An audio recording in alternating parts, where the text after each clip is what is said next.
Anong mensahe ang kailangang marinig ng mga Taurus sa period na to? Pwedeng nangyayari na itong magiging reading o mangyayari pa lang. Kung hindi man para sa inyo itong magiging reading, di baka para sa someone na malapit sa inyo o kakilala nyo mismo. Baka may lumabas na gender mamaya. Gawin nyo na lang energy, masculine at feminine energy. Pwede rin naman na wag nyo nang pansinin ang gender. Hindi ko masasabi kung anong magiging reading, kung positive ba o negative. Depende sa kung anong mapipick up ang energy. Walang masama kung papanorin ang sun, moon at rising sign kasi baka alin man sa mga yan ay mag-resonate na sa sitwasyon nyo.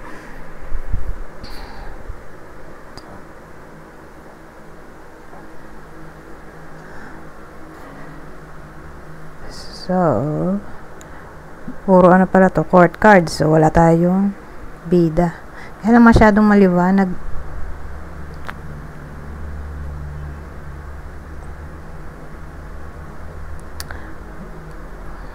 So, wala na igaganda. Yan na.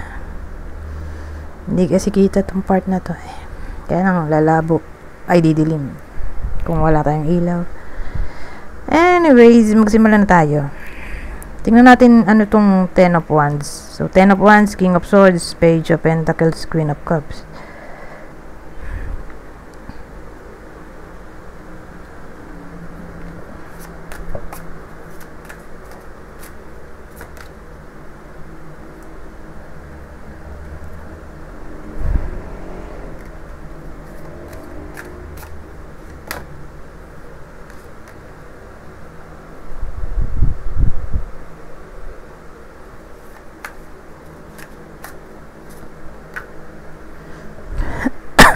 Excuse me.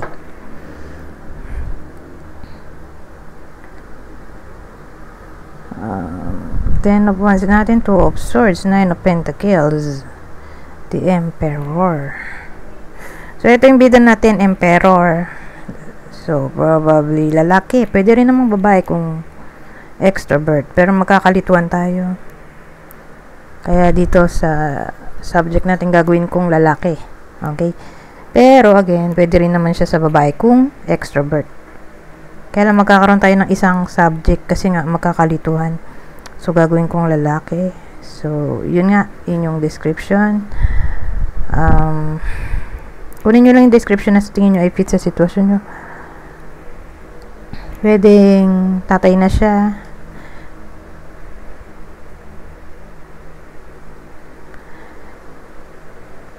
Kasal. Mayaman. Kung di mayaman, may business. Kung walang business, may trabaho. Kundi literal na boss yung iba sa inyo, di baka ito yung boss nyo. Pwede rin senior to. Nasa 60 na pataas ang edad. Anyways, anong meron sa kanya?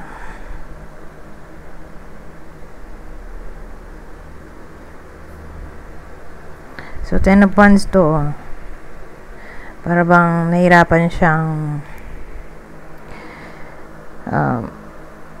makuha yung ambition niya.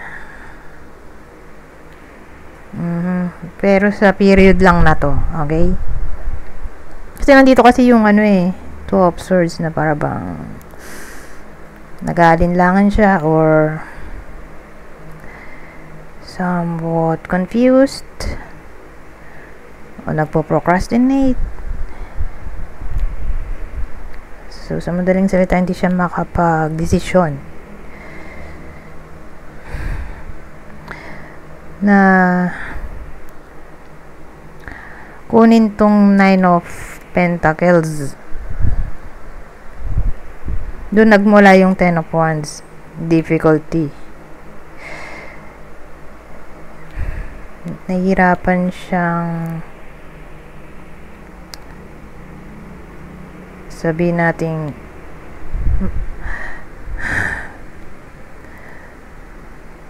nahihirapan siya kasi kulang siya sa confidence, kulang siya sa assertiveness, panghinaan siya ng loob, kulang siya sa self-reliance.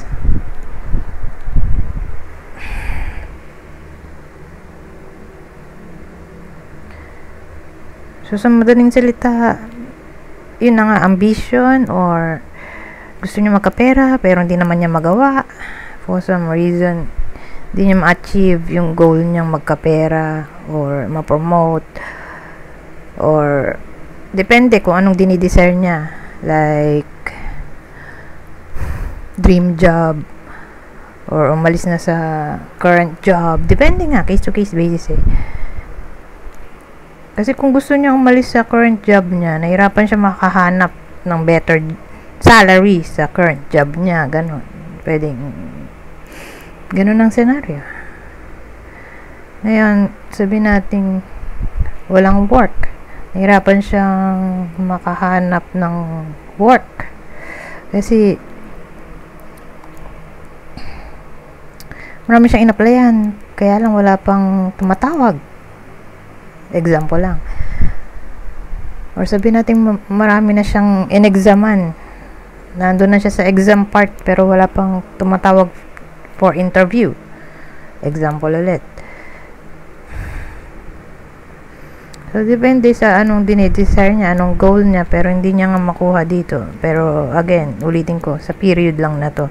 Doon papasok yung ano natin, 10 of Wands na may kinalaman sa difficulty, conflict, burden, stress.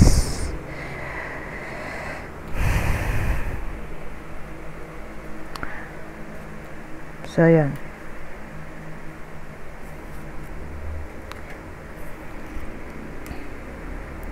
Ngayon, idadiretso ko na to. Yung kwento natin. Hindi ko na isa-isahin. Diretso na.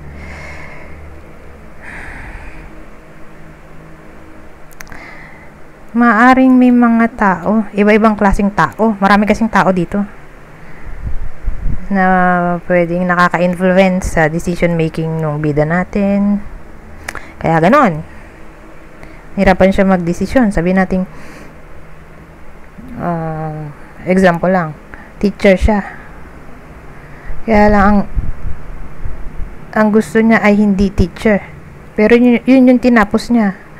Pero ang gusto niyang mangyari ay mag-iba ng work. Kaya lang pinipilit siya ng magulang niya na, o kakilala niya na i-pursue yung teacher kasi yun daw yung natapos niya. Pero yun yung nagpapastress sa kanya kasi hindi naman niya gusto talaga yun. So, ngayon nalilito siya sa takbo ng career niya dahil di niya alam kung anong gusto niya. Or sabihin natin gusto niya, ano bang magandang trabaho, example lang. Sabihin natin gusto niya mag-call center agent kasi nga mas malaki sahod dun compared sa teacher na private. Kasi sa public yung malaki salary, kaya lang mahirap pumasok sa government. So ngayon, mas malaki yung salary sa call center agent compared sa private, example lang. Kung magti-teacher siya. So, ang dating, gusto niya mag-try maging call center agent, kaya lang parang minamalit siya ng mga kakilala niya na bakit siya mag-call center agent, teacher nga na. Tapos, example lang, ganun. Hindi niya tuloy ma-pursue na panghinaan siya ng loob, pero yun yung gusto niya.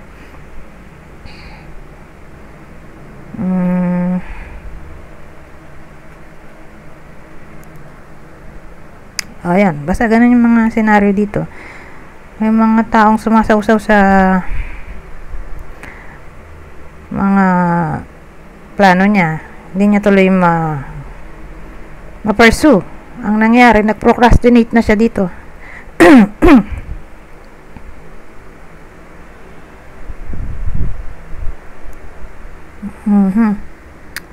Anyways, pasensya na kayo sa boses ko from time to time gumagano ako kasi kasakit ako so piniplema ko, sinisipon, ubo.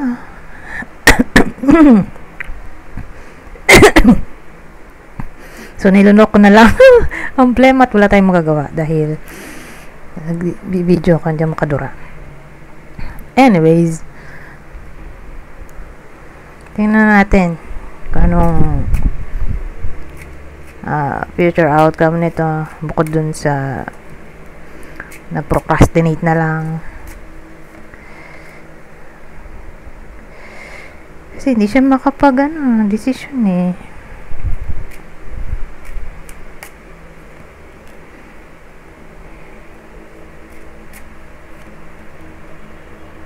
Oh, may sudden kasi nandito yung lightning eh. So pag nakita ko yung lightning, parang siyang unexpected. Kasi hindi mo naman alam kung kailan magkakaroon ng kidlat, di ba? So siya ay parang card ng sudden, surprise, shock, o parang unexpected. Ayun. Yung Fox, pwede rin employment, pero nandito yung train. Kasi ang train ay gumagalaw, di ba? Hindi siya nag-stay sa isang lugar. Lagi siyang nag-travel. Lagi siyang nag-move. So, sa madaling salita, ang tendency ng pagbabago. Movement eh. Ito. Sa career. Kasi employment din to eh.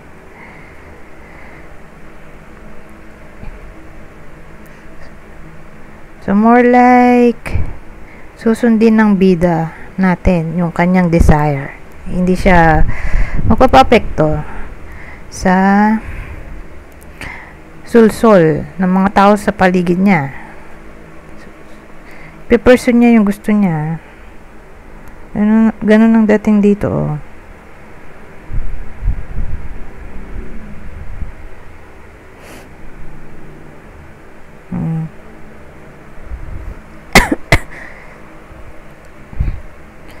Sa tingin ko mas better yung susunod na work or yung bagong work. Kasi nandito tong train.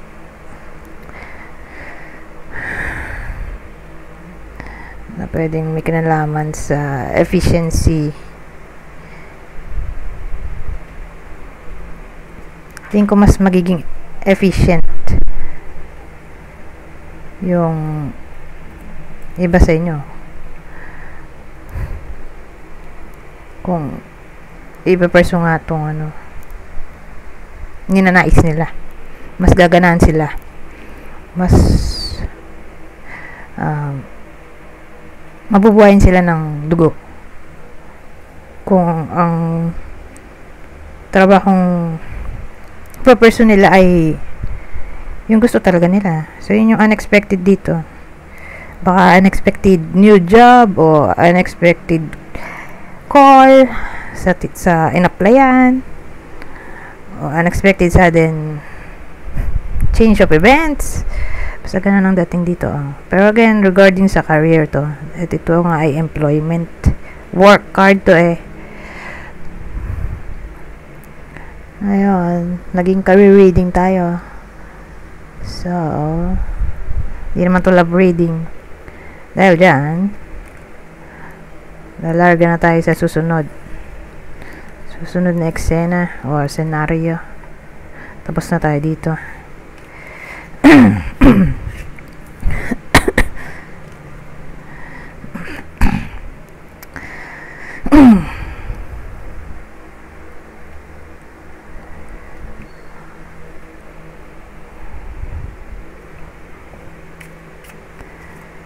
So, tingnan natin ano pang masasabi nito.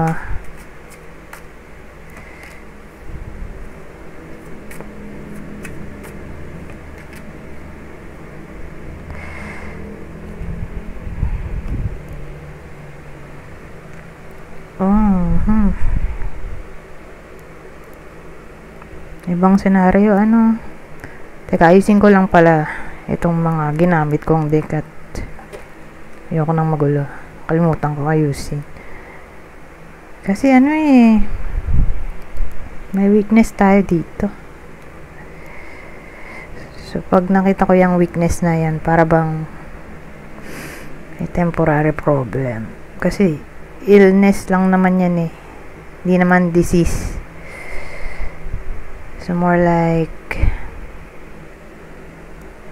gagaling din. sa tamang panahon, or kung gagamutin, syempre. Kaya may dark haired man tayo, so more like may lalaki, purong itim pa siguro ang buhok, kasi page to page of spades, so more like bata-bata pa, so pag ganyan itim pa buhok, so purong itim pa yung buhok, mukhang magkakasakit lalaki. Sa period na to for some reason, pero again temporary lang yan, parang katulad nung sa akin, temporary lang. Ubot sipon, trangkaso, gumagaling din naman, basta tag ito, inuman syempre ng gamot. Pang 6 day ko na nga di pa totally magaling, pero at least pwede na magsalita, di katulad ng mga nakarang araw, talagang ubong-ubo ko, medyo paus pa, pero kaya na. Anyways, ano pang eksenang pwede kong makita dito?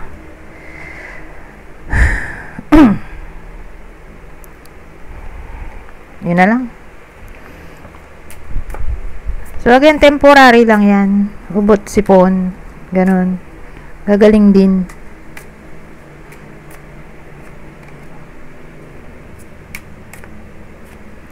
Pero maganda kung syempre, agapan na, inuman na ng vitamins para hindi na magkasakit, tapos matulog ng 8 hours a day. Kasi nung mga nakarang araw, hindi ako nakakatulog masyado ng 8 hours, kaya siguro ako ay nagkasakit.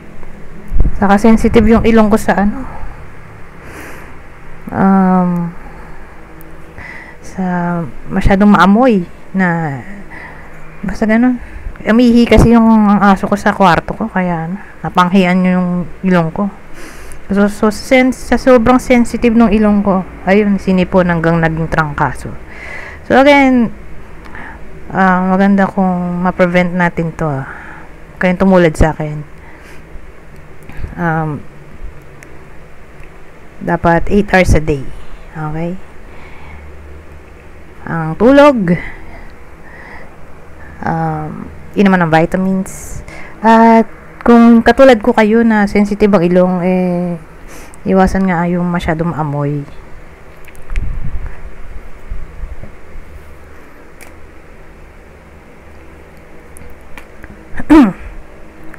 Ngayon, ito maganda surprise na reconciliation. Edi may mga taong magkakabati sa period na to, mas-surprise kasi makakaayos pa. So in all forms na to, sabi nating relative, kapamilya, katrabaho, kaibigan, ex, hopefully maayos pa sa period na to. Okay?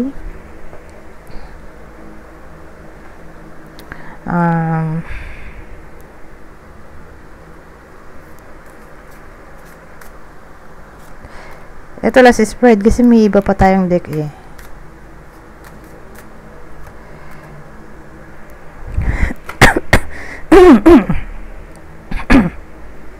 Visit flatterer. Ang dating sa akin, halimbawa, may magi-invite sa inyo sa celebration, or ewan ko kung anong gathering to, tapos akala nyo mukhang sincere yung pag-invite, pero fake lang pala, paasa lang, ganun.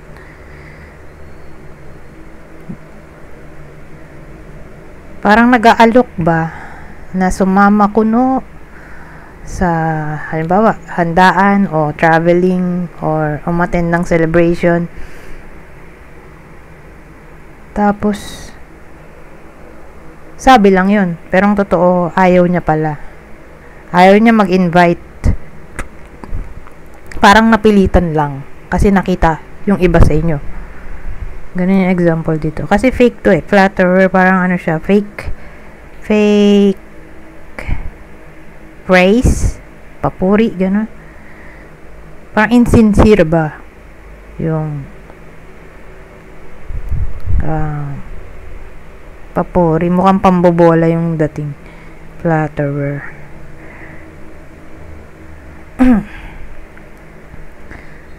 So, sabihin natin may ibang motibo ba?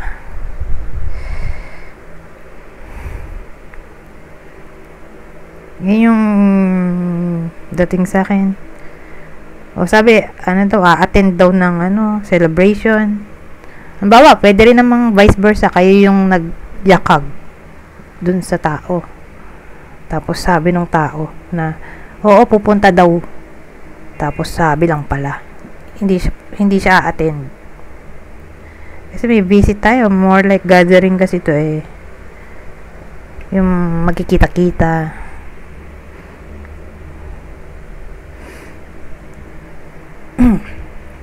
Ganun ang dating.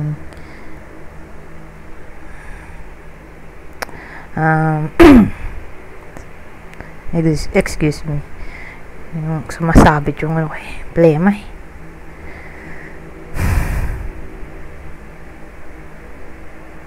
Ano na pang may isip ko dito?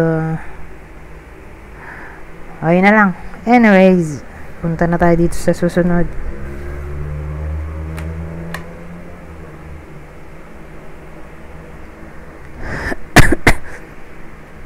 Ano pang masasabi nito?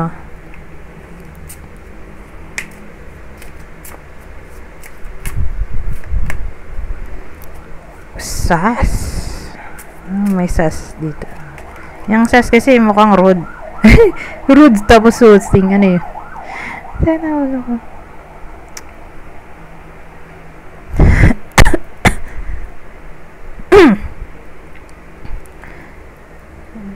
So, paano natin to gagawa ng ay sas? Ay rude? Teka, nalito rin ako. Yung SUS yata yung rude.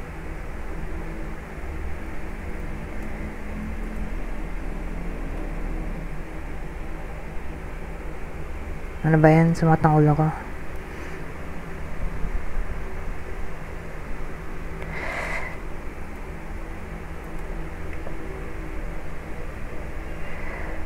Oo, SUS. Suspicious pala yun. Hindi, meron pa yung parang rude yung katumbas. Titingnan ko na sa internet.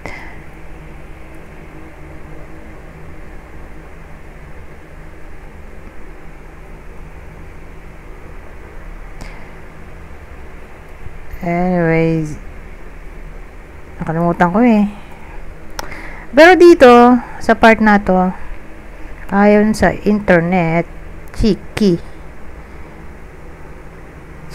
daw. Ay, rude nga be cheeky or rude to someone. Ayun pala talaga. Tumakatang ulo ko. Sabi dito, be cheeky or rude to someone. So, yun pala talaga. Rude. Tas soothing.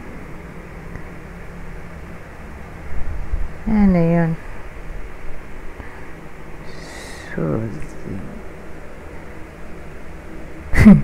So, ang dating sa akin, may iba sa inyo na makaka-experience na yung kanilang kaaway or sabihin natin may someone na magiging somewhat rude nga. Biglang babait sa period na to. Soothing So, parang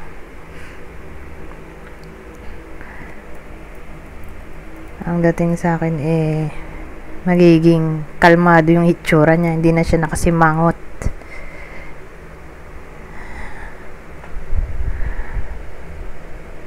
Yung rude magiging kalmado or maninibago kayo kasi biglang babait yung tao na rude. Yan dating sa akin. Ito ang huli.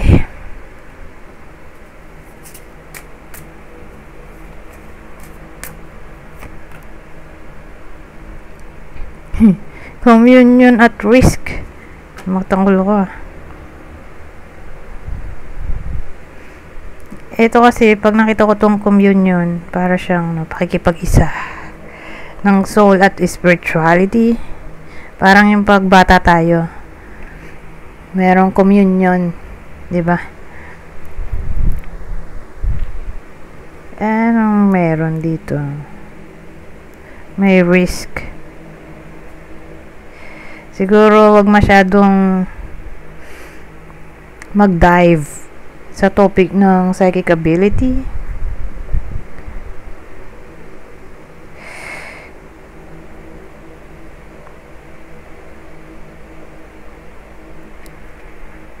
Yun yung risk dito. Yung sobrang paniniwala sa spirituality or psychic ability.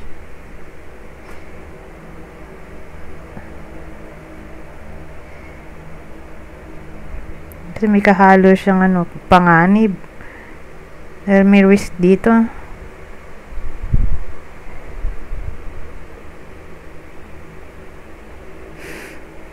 So, yun yung naisip ko dito. Anyways, hanggang dito na lang. Goodbye for now.